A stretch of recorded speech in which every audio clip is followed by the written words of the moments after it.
So the main thing is, మనం చాలా మంది యాటిట్యూడ్ అంటే ఏంటి, మనం how do we define an attitude? Way of thinking. ఇంకా ఇక్కడ ఎంతమంది కోటీశ్వర్లు ఉన్నారు? అంటే ఈ కోట్లు కాదండి, కోటీశ్వర్లు మోర్ దెన్ 3 crores వర్త్ ఉన్నారు ఎవరన్నా? లేరండి?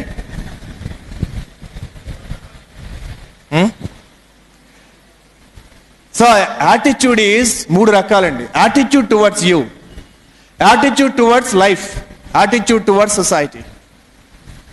అలా నువ్వు ఒక వృత్తి ఎంచుకుంటే attitude towards you, towards your organisation, towards the profession you have chosen. ఎంచుకున్న వృత్తి పట్ల మీకు సదభిప్రాయం లేదనుకోండి, యూ కెనాట్ గ్రో.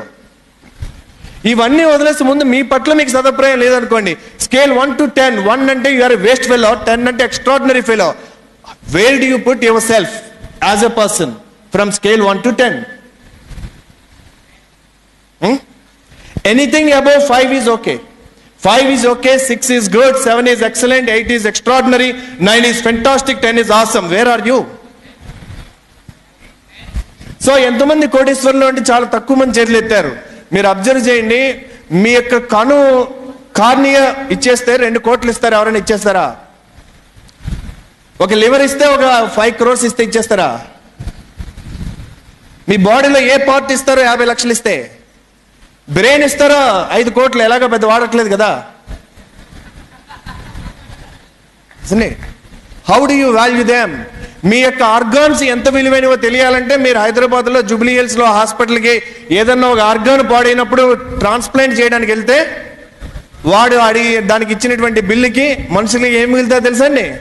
అయ్యే మిగులుతాయి అక్కడికి, ఏదైనా పాడై ఇన్సూరెన్స్ లేకుండా అక్కడికి వెళ్తే. సో అకార్డింగ్ టు మెడిసిన్ మన బాడీలో ఉన్న ఆర్గాన్స్కి తయారు చేసినటువంటి ఇంప్లాంట్స్ యొక్క వాల్యూ మోర్ దాన్ 3 crores అట.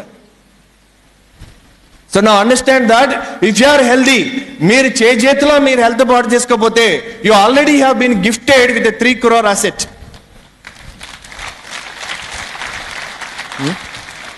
And how do you value your parents? How much value you will give it to them? How many people, both the parents are alive? Ask the people who do not have a mother.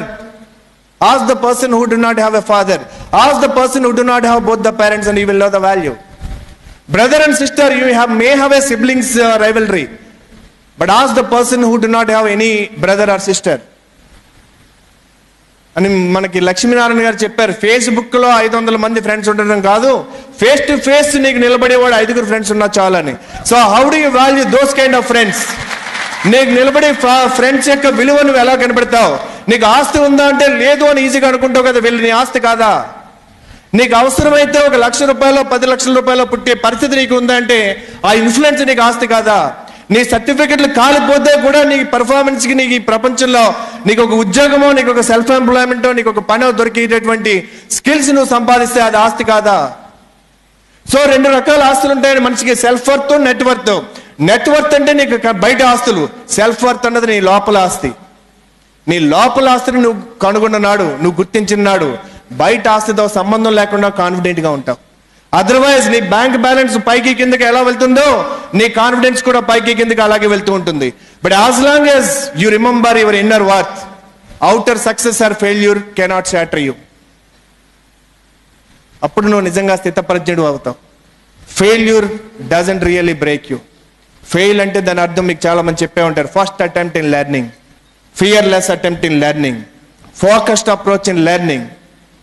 We need to be really proud of our failures.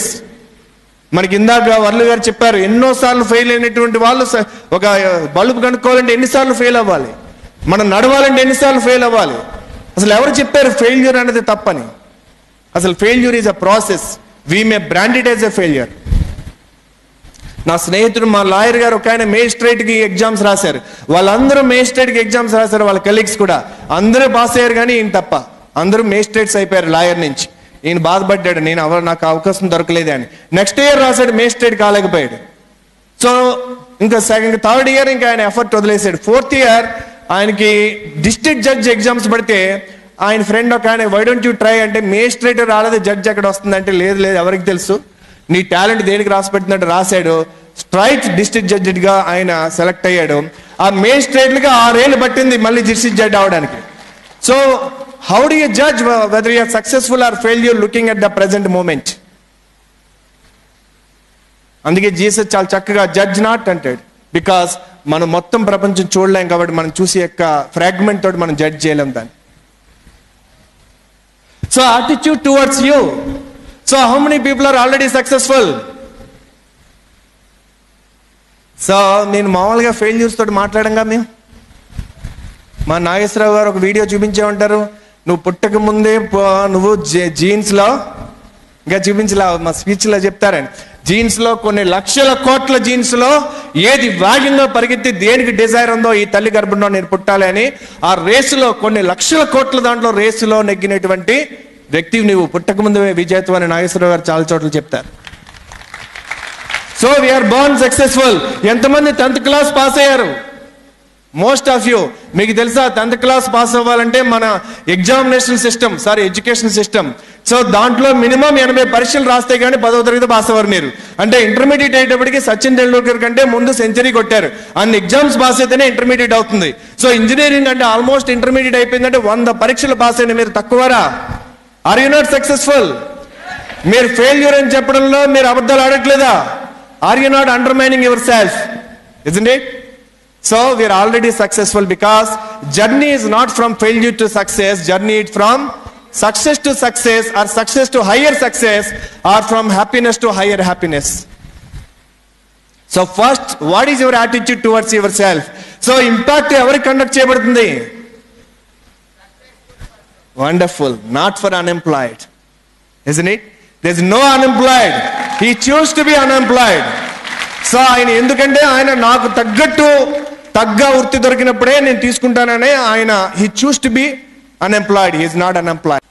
అమ్మా నాన్న జీనిస్లో నేను ఒక మాట రాశాను, పేదరికం అంటే డబ్బు లేకపోవడమో, తిండి లేకపోవడమో, ప్రేమ లేకపోవడమో కాదట. ఒక వ్యక్తికి తనకు అవసరమైన ఇష్టమైన జీవన విధానాన్ని ఎంచుకునే అవకాశం లేకపోవడమే నిజమైన పేదరికం అని. Hope attitude towards you should be excellent. So మనకి ఆ మధ్య నా సినిమా వచ్చింది కదండి, బిజినెస్ మెన్ లో, గుర్తుపెట్టుకో నీకంటే తోపెవడం లేడు. సో అది గుర్తుంచుకోవాలి. కానీ మీరు సక్సెస్ అవ్వాలంటే మీకంటే తోపెవడం లేడని విషయం తెలియాలి. కానీ మీరు జీవితంలో ఎదగాలంటే నాకంటే తోపులు ఉన్నారనే విషయం తెలుసుకుని నేను కూడా తోపునే అని ఆ తోపులను పెట్టుకుని పని చేయించుకునే తోపు మీరైతే మీరు జీవితంలో ఎదుగుతారు. నేను ఒక్కడనే తోపు అనుకుంటే సెల్ఫ్ ఎంప్లాయ్ గానో మిగిలిపోతారు. ఇంకా చాలా మంది తోపులు ఉన్నారని తెలిస్తే so then you will grow as a leader. అందుకే చూడండి, మనకి క్లాస్ ఫస్ట్ వస్తే వెంటనే జాబ్ వస్తుంది. మన క్లాసులో మధ్యలో ఉంటే కనుక రిజర్వేషన్ తోడో దేనితోడో సర్కారీ నౌకరీ వస్తుంది. ఇంకా వెనకాల బ్యాక్ బెంచెస్ కి గవర్నమెంట్ జాబ్ రాదు, ప్రైవేట్ జాబ్ రాదు. మరో అవకాశం లేక అతను ఎంటర్ప్రినర్ అయ్యి ఈ ఫస్ట్ వచ్చిన వాళ్ళకి జాబ్ ఇచ్చే అవకాశం ఉంటుంది. సో మనకి there is no failure. Everybody is required in this world. ఆర్కెస్ట్రాలో డిఫరెంట్ ఇన్స్ట్రుమెంట్ కలిస్తే మ్యూజిక్ వస్తుంది, అన్ని డ్రమ్ములే ఉంటే సౌండ్ వస్తుంది. Isn't it? So God has created each one with a gift. మనం ఆ గిఫ్ట్ ని కనుగొనాలి. ఆఫ్టర్ డిస్కవరింగ్ ద గిఫ్ట్ దాన్ని యూజ్ చేయాలి. Once you use the gift so well, you will be gift back to the giver of the gift.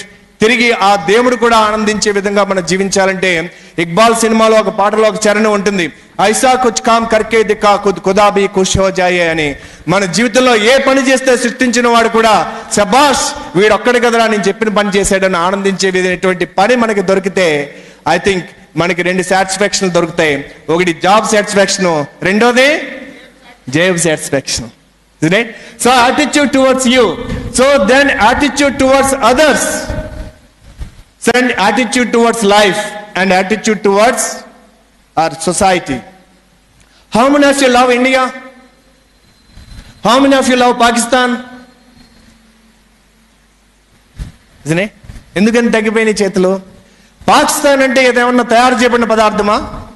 Isn't it Pakistan part of India before independence? Aren't they human beings? Don't they have a love? Is Mother Teresa Indian? She served only the country belongs to ఈ దేశం ఆ దేశం వాళ్ళకి సేవ చేసిందా? She is human being. Human beings గా చాలా మంది పుడతారు, కానీ బీయింగ్ హ్యూమన్ కొద్దిమంది అవుతారు. Gandhi is not just Indian, he is human being.